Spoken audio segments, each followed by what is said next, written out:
Dahil sobrang lakas ng babae, wala siyang makalaban. Kaya nagretiro siya sa mundo ng martial arts.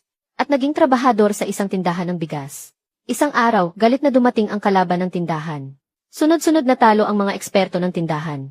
Nang makita niyang ang mabait na may-ari, ay malapit ng mapatay. Sa wakas, kumilos na ang babae. Jayang Yuting.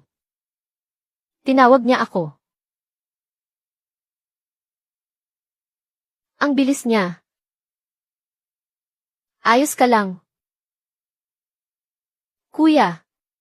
Ayos na. Miss Jayang, salamat.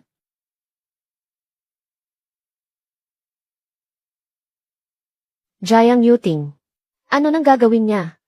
Lalabanan niya ba si Chen Zeng? Jayang Yuting, bumalik ka na. Eksperto sa martial arts si Chen Zeng. Babae ka lang, hindi mo siya kaya. Maliit na hamak lang pala. Ano, ipagtatanggol mo sila?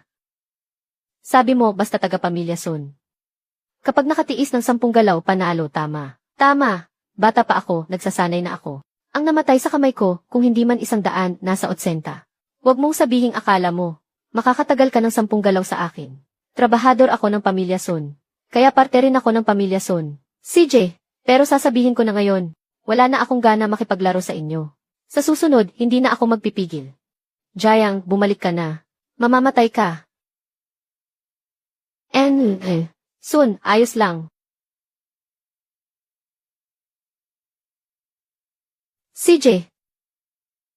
Dahil gusto mong mamatay. Pagbibigyan kita. Siyam na galaw na lang. 3. Sa loob ng 3 galaw, papatayin kita.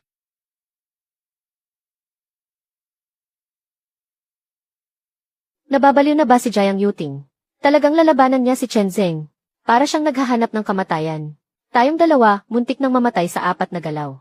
Baka 2 galaw lang ang kayanin ni Jayang Yuting. Matagal ka nang nanonood. Mag-like ka naman. Parang ang dali niya sanang patayin. Pero lagi niyang nababawasan ang lakas ng atake ko. Buwisit na bata, marunong ka ng martial arts, di ba? Bakit puro ka iwas? Lumaban ka sa akin.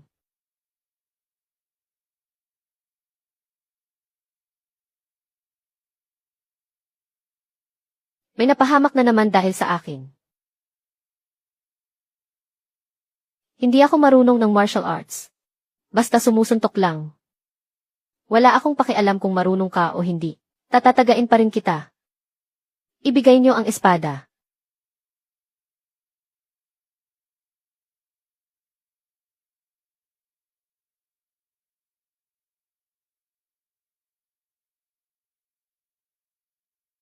Miss Jayang, kahit ayaw mong kumitil ng buhay, huwag mo namang hayaang kitilin nila ang sayo.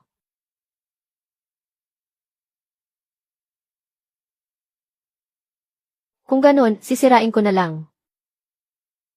Tumigil ka. Impossible. Paano ka nagkaroon ng ganitong lakas? Ama, ngayon ko lang talaga naintindihan. Ang martial arts, hindi lang pangpatay. Pwede rin itong gamitin para magprotekta. Nasa harap mo ako, tapos nangangahas ka pang malingat, mamatay ka.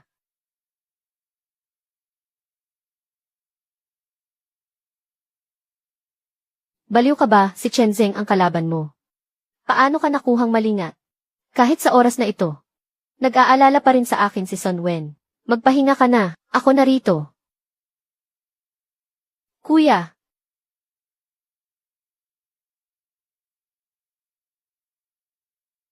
Akala mo ligtas na sila dahil nagtago sila. Ngayong araw, lahat ng nasa tindahan ng bigas ng Sun. Walang makakatakas. At ikaw, mauuna kang mamatay sa kanila. 6 na galaw na lang. Ha ha ha. Narinig niyo ba? Sa ganitong sitwasyon, gusto pa ring magtiis ng 10 galaw ng mabahong trabahador na to. May mali kang sinabi. Haha, ano? Ang sabi kong 6 na galaw, hindi para tiisin ang 6, kundi para talunin ka sa loob ng 6 na galaw.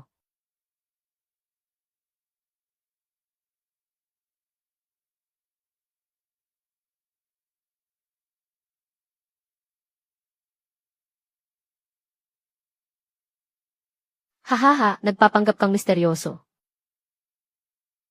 Mamatay ka, mamatay ka. Ha, mamatay ka.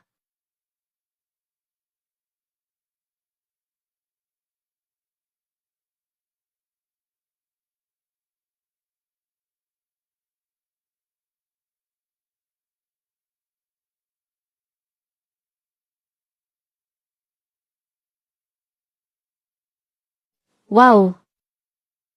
Hindi ba nabutas ng pilak na karayom ang braso niya? Paano pa rin siya nakakasuntok ng ganon kabilis?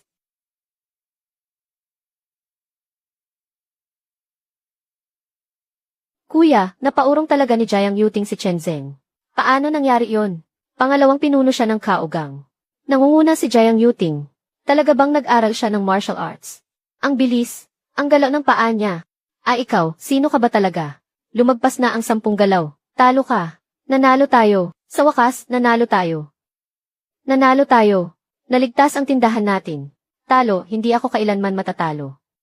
Magdaraya ka. Daraya. Nakipaglaro lang ako sa inyo. Seryoso ka naman. Huwag mong kalimutan, nandito ako para kunin ang bigas. Dito sa King's How. Walang hindi nakukuha ang gusto ko. Hindi ba ang galing mo? Ano nang silbi ng galing mo? Kaya mong talunin ang isa o dalawa. Pero kaya mo bang talunin silang lahat, sugod? Ah! Ah! Ah! Ah!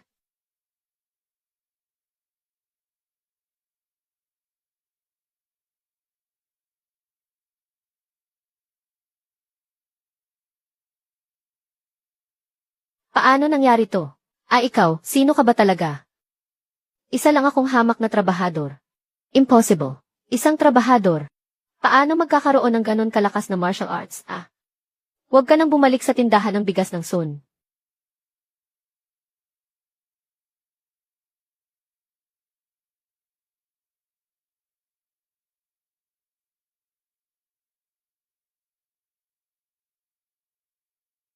Isang palaso sa ulap. Libo-libong hukbo ang darating. Signal flare yan ng Kaogang. Jiang Yuting, tama. Maghintay ka lang. Pagdating ng boss ko, ipapakita ko sa iyo ang kapalit ng pagkalaban sa Kaogang. Darating ang pinuno ng Kaogang. Ang pinuno ng Kaogang, si Zhao Mingyuan. Siya ang hari-harian ng King Zhao. Sa loob man o labas ng King Zhao. Sinumang kumalaban sa kanya, wala pang naging maganda ang ending. At ang dalawang general ni Zhao Mingyuan. Tinatawag na Azure Dragon at White Phoenix. Mas nakakatakot pa sila kaysa kay Chen Zhen. Kapag dumating din sila, tapos na talaga ang tindahan ng bigas ng Sun. Ano nang gagawin natin, Jiang Yuting? Kasalanan mo to. Nagpakabayani ka pa kasi. Ayan tuloy. Napatawag mo ang pinuno ng Kaogang. Kung hindi ka nakialam, hindi magiging ganito kagulo ang lahat. Tumahimik na kayo. Kung hindi dahil kay Jiang Yuting, patay na ang kuya ko. Ano na ang gagawin natin? Baka pagdating ni Zhao Mingyuan, magkaroon pa ng pag-asa. Pag-asa, pagdating ni Zhao Mingyuan, may pag-asa pa. Maghintay na lang kayong lumuhod at magmakaawa. Sila ang mga tauhan ng Kaogang. Sino ang nagpaputok ng signal flare? Si Boss Wang. May eksperto sa loob ng tindahan ng Sun. Ang mga kapatid na dinala ko, lahat sila.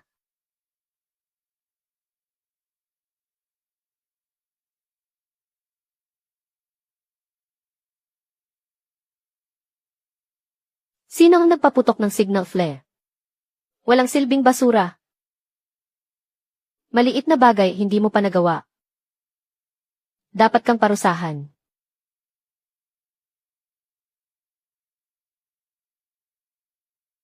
Ikaw ang may-ari ng tindahan ng bigas ng Sun.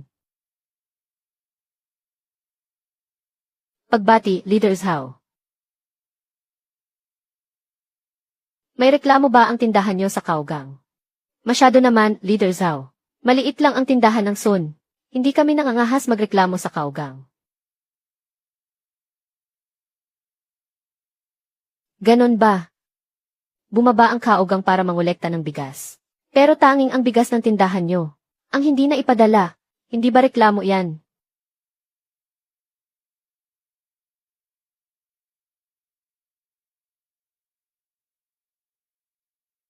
Patawad, Leaders How. Hindi sinasadya ng tindahan ng Son. Bibigyan kita ngayon ng dalawang pagpipilian. Una, ibenta nyo ang bigas sa Kaugang. O papatayin ko kayo. Saka ko kukunin ang bigas. Kuya, baka dapat pumayag na tayo kay Leaders How. Hindi natin siya kaya. Hindi. Noon, hindi nakipagsabuatan ang ama ko sa Kaugang. Hindi ko rin gagawin yon. Pasensya na, Leaders How. CJ, kung ganoon, huwag niyo akong sisihin kung maging malupit ako.